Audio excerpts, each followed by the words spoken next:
So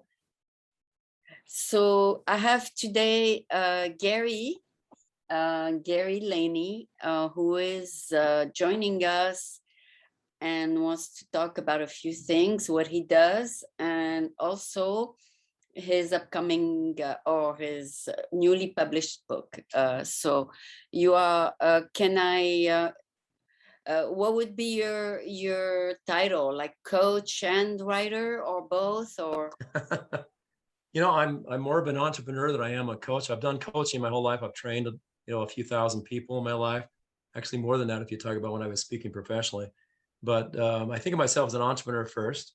Yeah. And then, then author, coach, trainer, consultant. Trainer. Next. And then you gave a few speeches also on stage, I heard. I do. Oh, okay. So people consult you mostly for what? Well, in an advisory role. So I've been involved in 20 different businesses, and 12 of which I was the lead investor and or owner. And so when people come to me, they're looking for a few things. One is my expertise in sales and business development and marketing, or just in a startup mental kind of mindset where I'm helping them understand, how do you get things launched? How do you maintain it? How do you grow it? How do you go through an exit? That's a huge topic. I mean, it's everywhere. Yeah. They give a webinar everywhere about that. I mean, they want to know how to get there's a meetup called Idea to IPO where they organize these kind of meetups. I don't know if you're familiar with that particular meetup. They have all kinds of topics from starting a startup and developing it to seed investing to development, etc. I started French American TV, but I never really developed it because that's my weakness. I just kept on producing for the past 35 years without worrying about the money part. That's really bad, right? Well, it's impressive that you had the tenacity to keep going for 35 years. I've been doing 35 years of lots of different things too, Yeah. But to do what I'm saying is, it's amazing. The money part did not stop me because when the channel was waiting for my show, I didn't say, "Oh, I don't have enough funding this week or next week or next month." I just find guests and put them on and go to the studio. And the studio is reopening now, July 7th. So that's the good news this year. It's a little bit smaller than the old studio. They moved to 9th Street. I don't know if you're familiar to San Francisco by Mission Street. And sure. I used to have an office in the financial district. Oh, okay. San Francisco, yeah. So it's in the building of the Film Foundation. So they gave them a spot there where we can run their channel. Excellent. So going back to you, so how do you go about advising your client from seed to development of the plant, whatever? Well, my forte is not the creative part. I've been involved in a couple of startups where we started with nothing from scratch, but I'm more effective coming in when there's already a brand, some kind of branding, some kind of product that's been proven, and a few customers. That's because I like to spend my time where I think there's potential, and so I'll find something that looks like it just has been undernourished. It has not had the hands-on help as far as defining a business plan. And you offer your help, or they contact you. Either way is good, right? It is, and I've worked for big companies too, but I prefer the startups because there's so much potential, there's so much opportunity, and one person can make such a significant impact. So I like that. Wow, that's true. A good idea is worth more than maybe a profitable company or anything. A good idea like Google or what's the name of that electric car guy? Anyway, Elon Musk. Elon Musk. He didn't know how to do everything that was done for him. He just presented the idea. So my Well, he kind of like Steve Jobs that brought together good people when they had a good yeah, idea, and he's really good yeah, at I remember making him very companies. well. He Do came you? to the Moscone Center, Oh, and he wow. was young at that time, and he walked out of the convention with Larry Ellison. They were, and here they were coming out, Wow, and that's quite the that was pair. quite a long time ago. And he Yeah. was really big at that time, you know.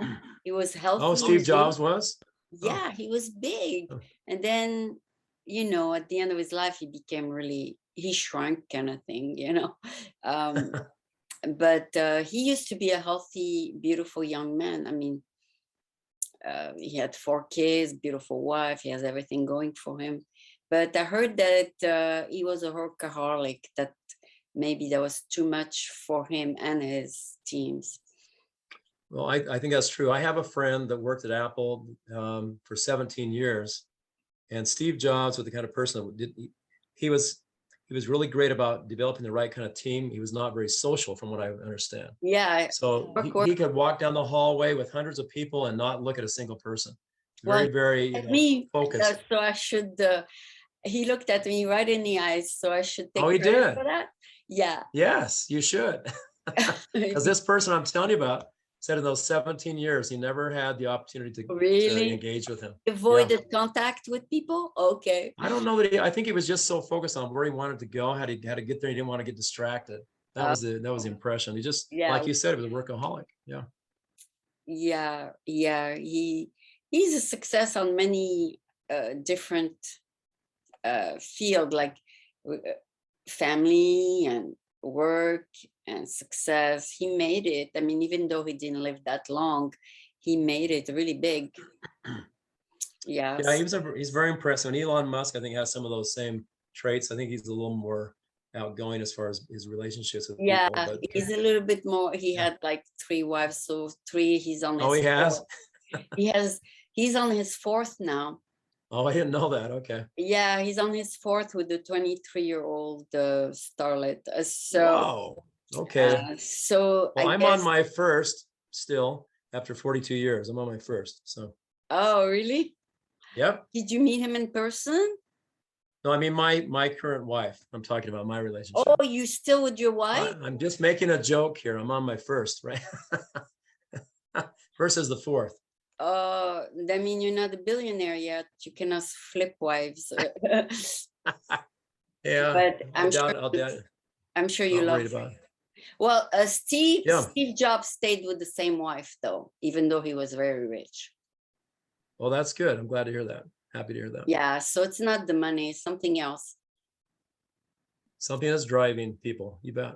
Yeah, it depends of their background, and if you always look at the youth, then that's what you'll do. But anyway, not talking about him or another. Let's talk about you. So congratulations Okay. for having a long-term relationship with your wife. She must be very. Thank you. Appreciate that. Yeah, that's good. You must have good values, good ethics, and it takes a lot to keep a wife too, because uh, even though people are married, if it has to be a two-way, you know. Well, yeah, we listen. We've had to work at it like anybody else, Yeah, and we work at it every day. And we have a few traditional things that help us to stay on track.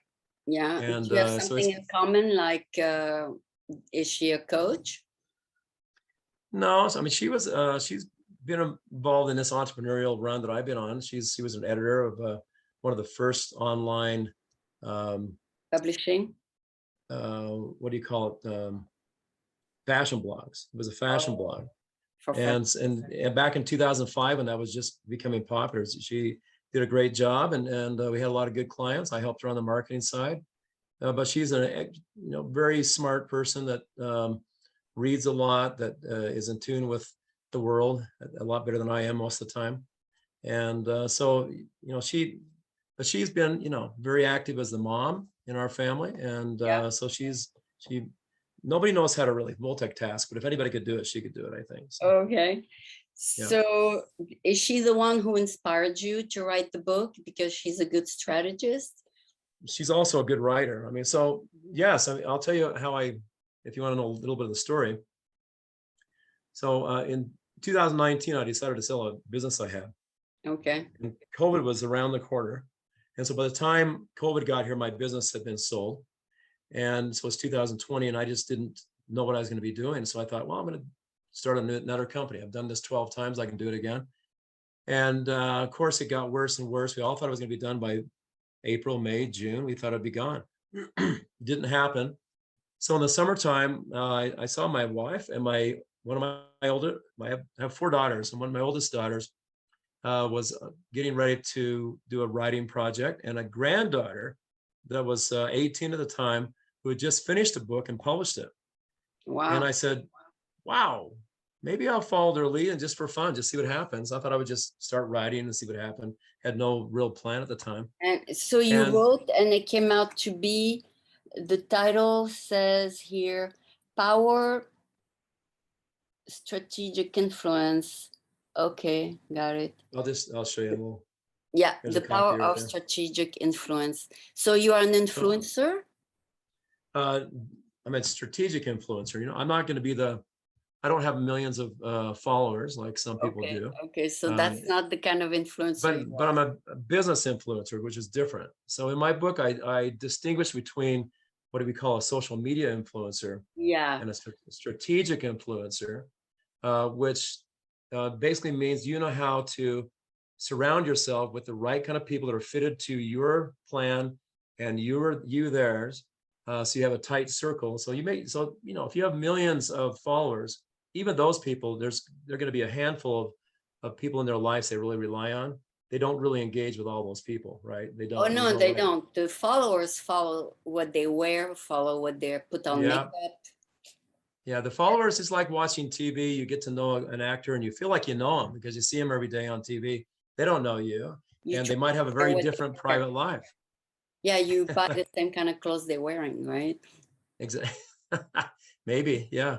Like, So listen, the book, you asked me why I wrote the book, and so I got involved with kind of following what my daughter, my wife, and my granddaughter were doing. wow. And so Three. then I got serious about it one day and decided to create a real table of contents. I hired a little team. I got an editor, a researcher, a graphics artist. We started working on it. And then every week we were pumping out a chapter, and it turned into a marvelous project. And I interviewed 12 CEOs, national and global CEOs. And so it turned out, you know, surprisingly well. Oh, so people who you knew were successful in terms of how they made it and things like that. Yeah. So if you look at my book on Oh, the here they back, there's are. Here they are in the back. 12 Okay. people that I interviewed, and some Oh, of them are well known. They are people that some of them I knew. The ones yeah. I didn't know, I used, you know, my own strategic methods from my book to get to know them through introductions. And people that trust me would allow, you know, me to be introduced to people that they're high profile people, and those interviews went extremely well. In fact, Mm. I'm getting ready to do a second edition to my book. It'll be an updated version with a bonus section. And I just interviewed a guy named David Meltzer, who's a high profile business guy that used to be the CEO of Lee Steinberg Sports and Entertainment Agency. That's Wow. the company that inspired Jerry Maguire, if you ever saw that movie. So Yeah. anyway, so So you interview all kinds of industries then. yeah, I'm not stuck on one industry, even though most of my background is in high tech and commercial publishing, and then Okay. e-commerce when I got into startups. But these folks are very, very diverse in culture, in industry, and I also have 6 men and 6 women. So I wanted it to be a very, very representative book of the world of business and of industries That's and gonna of make women happy. you know what, I couldn't have chosen 6 better women. These women were Really? outstanding. Yeah, just really, really Yeah. amazing. In France, we had the first president of the legislative, which means the head of the Congress and senators Yeah. and all that, a woman, and then we had the prime minister, a woman. So for 200 years, if you go to the House of Legislature, all the presiding president were men. Men. Oh yeah. Go there. All the pictures of the president of the legislature were men. So it's like a breakthrough for France. Hey, listen, I have a lot of great women in my life. You already know I have 4 daughters, so you know I'm Yeah, outnumbered already. that's a big So, accomplishment, right? but I've had outstanding people in my businesses in the past. I mean, just great women Oh, that good. that have different insights, different approaches, and I respect every one of them. So I love that we have Yeah, more yeah. women in The women leadership. really advancing fast now. I mean, in society. I mean, in some Really, just in the last few areas, years, it's been going amazing. backwards. Yeah. So homemakers are going backwards. So they're losing ground on that part.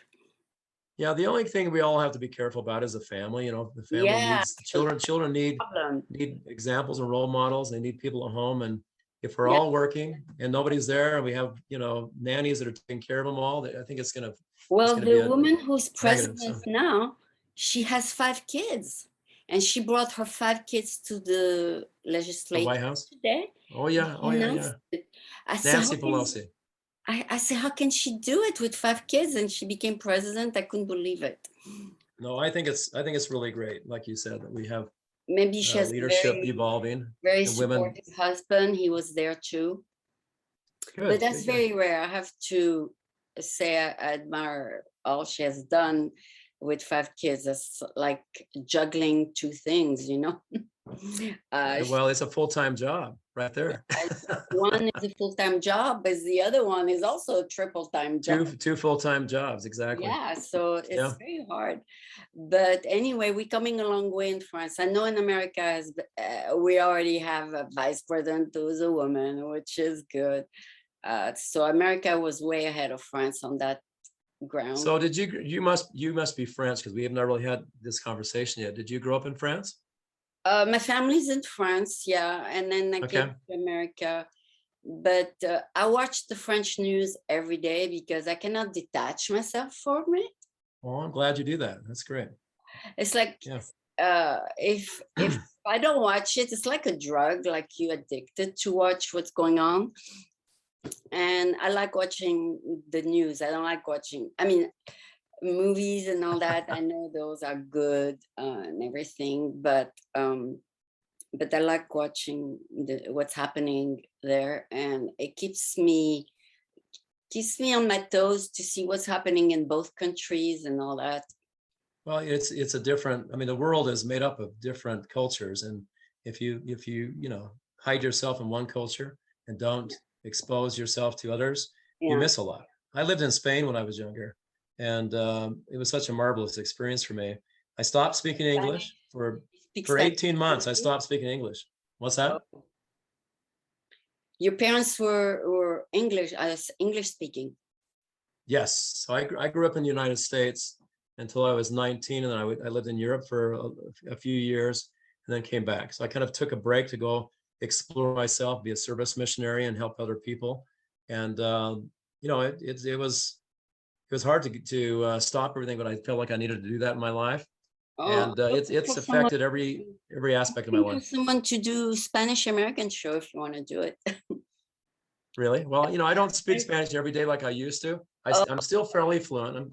Okay. Lo hablo cuando quiero. So. Oh, we have an Indian woman in the South Bay doing Indian American, but a lot of people want to do Spanish American, but they don't do it. Unfortunately, I'm still searching, because Spanish is a very popular language, one of the top 5 languages. So certainly here in North America, I mean, it's really popular. That's true. Yeah. And South America, of course. So yeah, it's great that you went to Spain. I bet you missed the warmth of Spain. I lived mostly on the coast, so La Costa del Sol and other places where it was just amazing. And nice. as a young person that hadn't traveled much, to be exposed to the old, European culture and see all that it offered, and to meet the wonderful people there.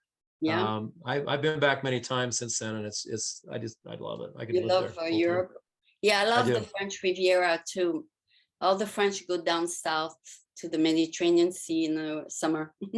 So my sister is going with all her family this July. So it's like a Oh, good for her. they go Well, there. there's nothing like it. There's nothing like that. Yeah, there's nothing It's like it. beautiful. You said it. Yep. Yeah, there's not a duplicate of that kind of culture here, like where people migrate south every summer. Yes, And then probably Paris. Florida and San Diego are the closest thing to it, Oh, right? really? But yeah, I San mean, Diego. people from the Northeast, they all retire in Florida. They seem to Ah, want to be in the sun, and then San Diego is the same thing on the West oh, Coast. they retired. That's a different story. Retire. Thank you. Yeah, Yes, retire. yeah. But the French go there just for a couple weeks, 3 weeks, a month. Oh, oh, is that right? Well, that Yeah, it's so nice over there because you can jump on in a July, plane. August, it's empty. Well, Yeah, you can get on a plane in Europe and be somewhere in a different country in an hour or two. So it's yeah, great. yeah. That's the beauty of it. So Yeah. Germans come down and Italians come down, and it's like a melting pot in the summer. Yeah, I miss it. Yeah. So, all right. So, why did you pick the word strategic or strategy? Is there something in there? Yeah, a lot of people have asked me that question. Listen, there's a lot of topics about influence, and I wanted it to stick out, to stand out and be different. And also to describe my book, because my book does not talk about, again, those, Those people those who, social media influencers that oh, just get paid money to, mention something. yeah. My book's about connections and about relationships and how you make the right kind of connections and and develop the right kind of relationships that are long-term, which means strategic, that have the right purpose behind them, and they're intentional.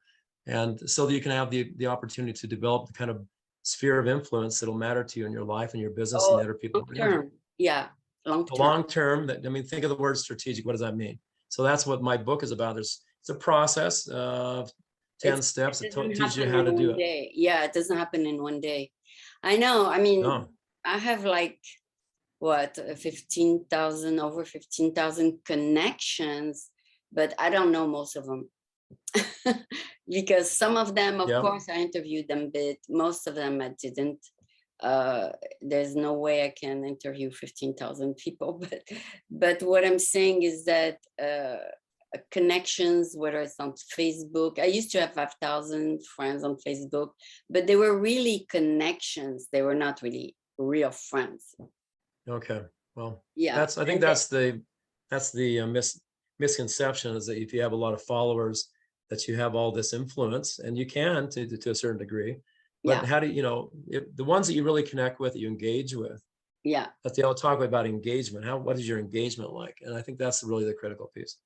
Yeah. Anyway, Facebook said that my account was hacked and they closed it. Oh But no, is that I right? started a new one, but I'm not building it because if they can take it down in one Yeah. second, I don't want to deal with this kind of a robot who does that. Yeah, Facebook seems to have a lot of problems like that. I don't know why, because I get invites to Connect, become yeah. friends with people that I'm already friends with all the time.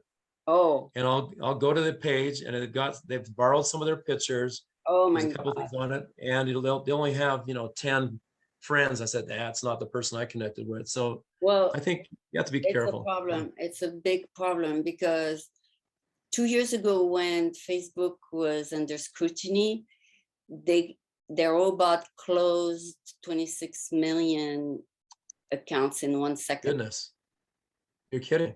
Wow. Yeah, yeah, because somebody invaded a lot of accounts, so they, instead of searching, they decided to close them all. So it Well, happens. were you I don't one of know those those. that got close? I mean, those hackers. I don't know how they got into Facebook. That's the thing. Yeah. I was at the RSA conference. It was about security, and they're really, really enforcing security, where they're everywhere. Yeah, I don't know Yeah, if you well, went. It was I think too. that is important. I think security is always going to be important. So Yeah, it was well attended, even though it was after 2.5 years. It was very well attended at the Moscone Center. It yeah, was, I used to go to Moscone a lot. So that's just reopened recently. Is yeah, that it true? reopened for the first time, and in September is going to be Dreamforce for Salesforce. For Salesforce. Okay. Yes, that's in September. That should be very big too. Yeah, because I've been to Dreamforce a couple of times. oh, you did? Okay, yeah. Last year was like a few thousand, but this year they're gonna really reopen Should be huge. like Yeah. they used to be, which is good for them because we missed them. I mean, they were great for the city, bringing all these people from all over the world and all that. They are. I've met Mark Benioff and back in the day when he was just developing Salesforce. So he's come a long way since then. Oh yeah, yeah, he's right here in San Francisco too. We're very proud to have him here. I Yeah, mean, the building. I've never been to that building where they have their headquarters, but it looks soft. oh, I've it's flown over it before. beautiful. Yeah, they Yeah. invited us on the 61st floor. At night, you can see the whole city like Can you? in the round thing, and it's all lights. It's like a big Christmas tree all around. And You know, it used to be the Transamerica building that was the that, tallest, you know, and you go there and you I could heard get up to a that. certain point. But yeah, that building looks like it must be at least twice But the height. because it's I'm not sure. round, you go all around. Oh, really? Oh, wow. And you see Oh, the it turns? Does it rotate? no, it doesn't rotate, but you go all around. There's windows all around. Okay, that's really cool. But you can make an appointment to visit if you want to. I mean, Well, I don't know if you Aline, want. I used to live in San Francisco area and I worked there. I don't live there any longer, but I was there for 22 years. And so I still have a daughter, two daughters and their families that live in the Bay Area. So I do go back frequently. I'll have to do that sometime. Oh yeah, so next time you visit, you can take a quick jump up there. Yeah. I mean, you can just go visit. I guess in the morning is not as fascinating, but at night with all the lights, it's really That would be amazing, I'm sure. yeah, with the Bay Bridge and the Golden Gate Bridge. Golden Gate Bridge. Yeah. And now they light up the Bay Bridge, you know. So at night, I did see that. the Bay Bridge is like a Christmas tree too. I remember they renovated the Bay Bridge, you know, I don't know how many years, 10 years ago, 15 years ago. Yeah, I forget. yeah. And then the city bought the software to keep it automatically lighted at night. Oh, nice. Okay. And a tech guy sold it to the city. And it's expensive because it takes a lot of energy to light up all this. Sure. The city decided it's worth it because it brings a lot of tourists. Well, it's probably LED lights now, so it's a lot cheaper by now. Yeah, it probably was. Yeah, it was probably under Ed Lee, I believe. Yeah. You remember Ed Lee, the previous mayor? Oh, sure. Yeah. Yeah. And I met, anyway, I've met one or two mayors from San Francisco before. Yeah. Yeah. There was Feinstein, and after that. Well, who was the black gentleman that was the mayor? My head's. Oh yeah, Willie Brown. Willie Brown is still in San Francisco. Willie Brown. I met Willie Brown. Yeah, he lives right here. He's still there? Yeah. I was walking to work, you know, going across the street on the crosswalks. And he walked right up next to me. I recognized him. I shook hands with him. We walked for 100 feet and then he took off. But yeah, I met him one time. Yeah. He's great. Willie Brown, exactly. Yeah, he lives in Pacific Heights and he has a daughter that's 18 now, I believe. And then he has a very good story too. I mean, people should write a book about his life. He has a very he's a very interesting guy. I agree with you. From assemblyman to mayor. Yeah, pretty cool. And he won with the blink of an eye. I mean, he won with the big majority. I mean, remember that. Yeah, people love him. He smiles at everybody. That's why. Yeah, he's a very congenial person. I liked the fact that he would meet me and just start a conversation. Oh yeah. He's always smiling. He helped all the people, all the politicians who made it. He helped everybody, including Kamala Harris. He helps. Yeah, really good guy. I like him. Yeah. Yeah, thank God he has a long life. I think he's 90 now or something. Oh, is that right? Wow. Maybe 88, I don't know. But he's still in very good shape. And it's probably been 15 years since I met him. He's still very elegant. He's still by top of the line suits. He still walks in the street and you see he comes out because nobody dresses so elegantly anymore. So He you wears a can, suit. Yeah, the day I met him, he had a full suit, had, his handkerchief and yeah. all that there. So he was And then he dressed. donates his suit to some organization, and then he always buys new ones. He loves fashion. So he's a good philanthropist too, supporting all the nonprofit and all that. But anyway, I saw him at the Yerba Buena when it was Martin Luther King. He always gives a speech there. Um, the day of Martin Luther King Day, and he inaugurated at Yerba Buena the Martin Luther King waterfalls and all that. Yeah, so he's an Very good. exciting man. You should have interviewed him for your book. I don't know him personally, just that one encounter, but he would be a good interview. He'd be great. Yeah, if you do a second book on maybe politician, he should be on your list. I didn't Yeah, have any politicians. I had only business people, but that's a possibility. I mean, I write about politicians in my book, so I oh, probably should include one or two. did you ever meet Gavin Newsom when he was running for mayor? I did not. No, I did not. Yeah, he did a big campaign every week. He invited a mayor from a different city, and he took all the ideas of all these mayors and implemented them to San Francisco, like the 311 calling and all these. Oh, is that right? Yeah. Yeah, he brought all their ideas, the greening of the city, It's all like a the. town hall kind of thing. Yeah, he was Yeah. a good mayor. I liked him. And his next step is to run for president, I heard. Yeah, Well, we could use some good leadership, right? So yeah. So anyway, I will check out your book. It's on Amazon. thank you. It's on Audible, Amazon, or not just Audible, Kindle, and paperback. All right. My Audible is coming up on the 9th of June, so I'll look it up on Audible. I love Audible because I can sleep and listen. I hope it doesn't put you to sleep. That's the question. So. Oh yeah. So I'm probably gonna listen maybe half of it, and then the other half. It's how many hours? It's not 10 hours, is it?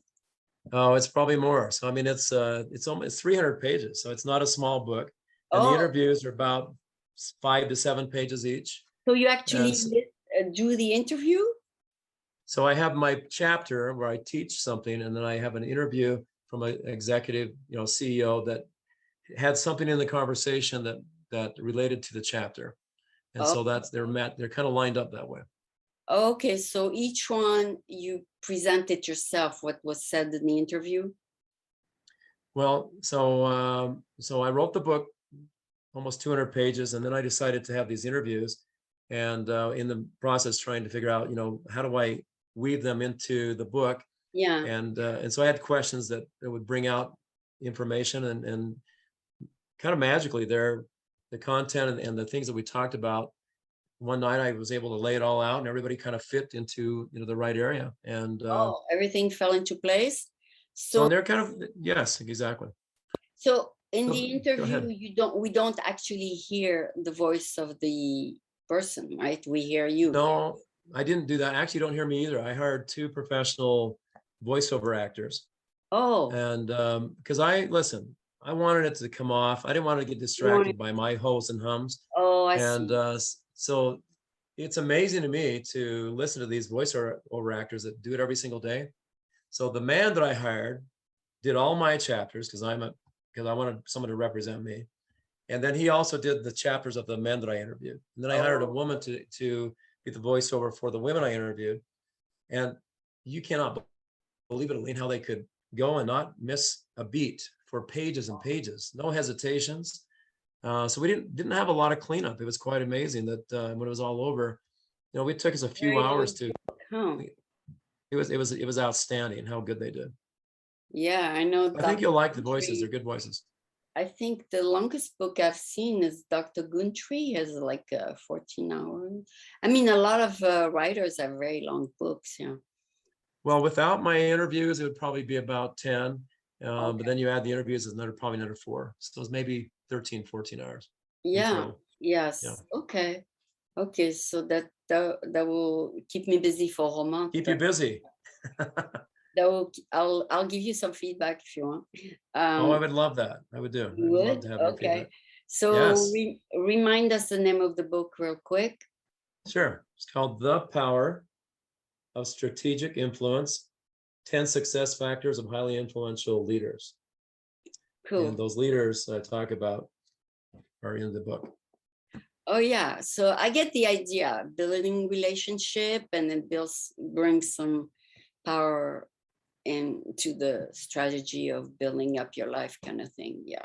So, and all about your sphere of influence. I mean, you have a sphere of influence of Yeah. people that you care about, and there's different levels about who you know better than others and what they mean to you. And so, the core, the inner circle for anyone is going to be a small group, Oh, somewhere between 5 and maybe 50 people. Someone that might have the ability to have a regular conversation with those kind of people. But anyway, this is yeah. really representative of my life, how I developed my Oh, career. thank you so much. That was great to Thank interview. you. You went with the flow, and you probably have a lot of interviews on your plates right now that you are a writer. Everybody wants to hear about the book, probably. So I've thank you got a so few much. coming I up. enjoyed talking. Thank you. You have a So great day. nice to meet you. Thank you. Me too. Have a good evening. Yeah, have a good evening. I'm gonna pause. Okay.